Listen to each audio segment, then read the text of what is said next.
Hi friends, வணக்கம் and welcome back to my channel Meena's life style.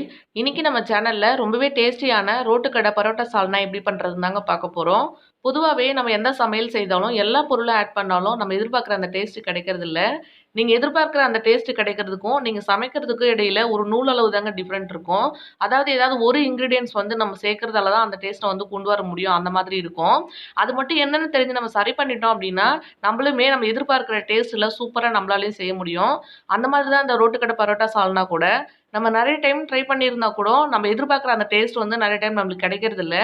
அதுக்கு காரணம் நம்ம யூஸ் பண்ணுற அந்த ஒரு சில இன்க்ரீடியன்ஸ் வந்து நம்ம யூஸ் பண்ணுறது இல்லை, கடையில் யூஸ் பண்ணுற மாதிரி யூஸ் பண்ணுறது இல்லை. அதுதான் காரணம்.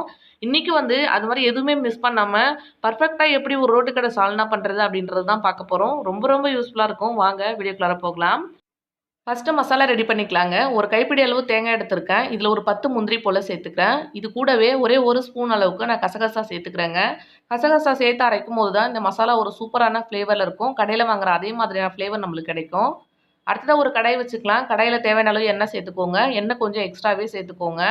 இது கூடவே ஒரு 4 கிராம்பு, ஒரே ஒரு துண்டு பட்டை சேர்த்துக்கோங்க. இதில் பிரிஞ்சி இலை அதெல்லாம் சேர்க்க தேவையில்லை. இது மட்டுமே சேர்த்துட்டு நல்லா வந்து இதை வறுத்துருங்க.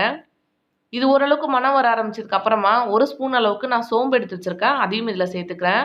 இந்த சோம்பு இப்போ நம்மளுக்கு நல்லா பொரிஞ்சு வரணும். இது இடையில நான் ஒரு 2 இன்க்ரீடியன்ஸ் சொல்லியிருக்கேன். அந்த 2 இன்க்ரீடியன்ஸ் மட்டும் ஆட் பண்ணிவிட்டு நீங்கள் வந்து இந்த ரெசிபியை ட்ரை பண்ணீங்க அப்படின்னா கண்டிப்பாக பர்ஃபெக்டாக சூப்பராக உங்களால் வந்து சால்னா செய்ய முடியும். அந்த 2 இன்க்ரீடியன்ஸ் என்னென்னு தெரிஞ்சுக்க வீடியோ ஸ்கிப் பண்ணாமல் ஃபுல்லாக பாருங்கள். இது ஒரு தடவை பார்த்துட்டீங்க அப்படின்னா கண்டிப்பாக நீங்கள் இனிமேல் வந்து சூப்பரான சால்னா உங்களால் ரெடி பண்ண முடியுங்க. அடுத்ததாக ஒரு பெரிய சைஸில் 3 வெங்காயம் எடுத்து வச்சுருக்கேன். அதை நல்லா நீல வாக்கில் கட் பண்ணிவிட்டு அது இதில் சேர்த்து நல்லா வந்து வதக்கிக்கலாம்.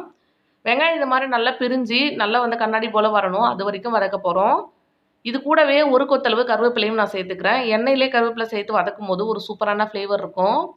இது நல்லா வந்து நம்ம கிண்டி விட்டுடலாம். இது கூடவே 2 பச்சை மிளகாய் எடுத்து வச்சுருக்கேன். காரத்துக்கு தகுந்த மாதிரி பச்சை மிளகாய் சேர்த்துட்டு இதையும் நல்லா வதக்கி விட்டுடலாங்க. இப்போ இது எல்லாமே நல்லா வதங்கி வரட்டும். அது வரைக்கும் நம்ம வெயிட் பண்ணலாம்.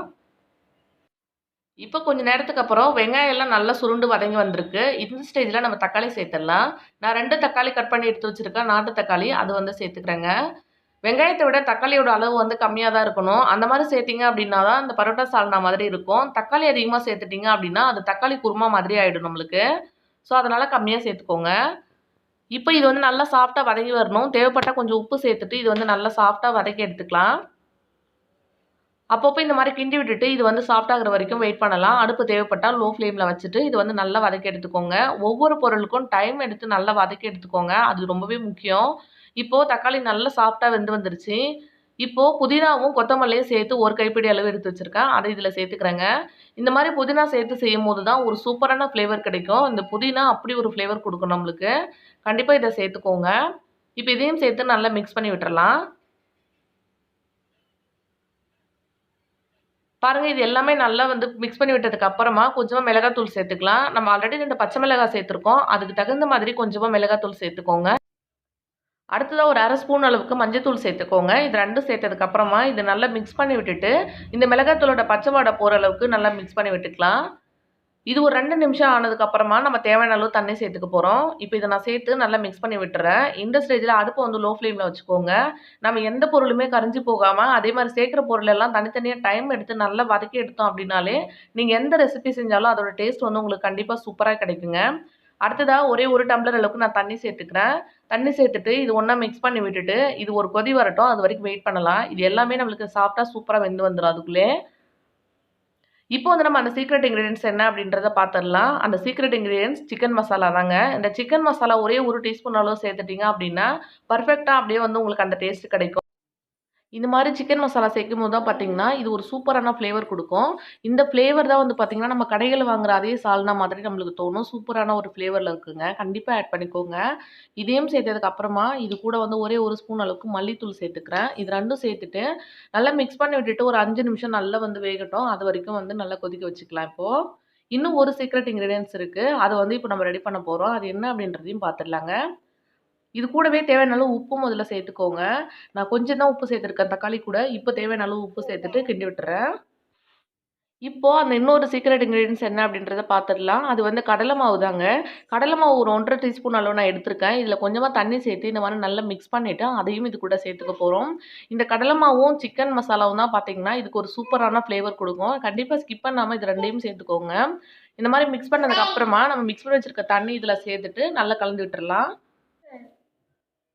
இது மாரி கடலை மாவு சேர்க்கும்போது கொஞ்சம் நல்லா திக்காவும் வரும். அதே சமயத்தில நம்மளுக்கு சூப்பரான ஒரு ஃப்ளேவரும் குடுக்காது. அடுத்ததா வந்து பார்த்தீங்கன்னா, ஒரு கொதி வந்ததுக்கப்புறம் நான் அரைச்சு வச்சிருக்க தேங்காய் சேர்க்க போறேன். ஃபைனலா தான் நீங்க அரைச்சு வச்சிருக்க தேங்காவ சேர்க்கணுங்க. தேங்காய் சேர்த்ததுக்கப்புறம் பொதுவாவே ரொம்ப நேரம் கொதிக்க வைக்கக்கூடாது அப்படின்னு சொல்லுவாங்க. ஆனா இந்த சால்னாவ பொறுத்தவரைக்கும், தேங்காய் சேர்த்ததுக்கப்புறம் லோ ஃப்ளேம்ல வச்சுட்டு நல்லா கொதிக்க விடுங்க. அந்த எண்ணெய் பிரிஞ்சு வரணும். அந்த அளவுக்கு கொஞ்சம் நல்லா கொதிக்க விடணும். அப்பதான் கண்டிப்பா நீங்க கடையில வாங்குற அதே மாதிரி இருக்கும்.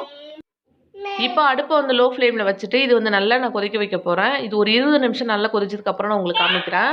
ஸ்லோவான ஃப்ளேம்ல வச்சுட்டு நல்லா கொதிக்க விடுங்க. பாருங்க ஒரு 20 நிமிஷம் நல்லா கொதிச்சதுக்கு அப்புறமா எண்ணெய் எல்லாம் சூப்பரா பிரிஞ்சு வந்துருச்சு. இது பெர்ஃபெக்ட்டா அப்படியே நீங்க கடைகள்ல வாங்குற மாரியே இருக்கும். கண்டிப்பா நீங்க ஒரு தடவை இந்த மாரி செஞ்சு ட்ரை பண்ணி பாருங்க. நான் சொன்ன இந்த 2 இன்கிரீடியன்ட்ஸ ஆட் பண்ணி செஞ்சு பார்த்துட்டு, எப்படி வந்தது அப்படின்றத மறக்காம எனக்கு கமெண்ட் பண்ணுங்க.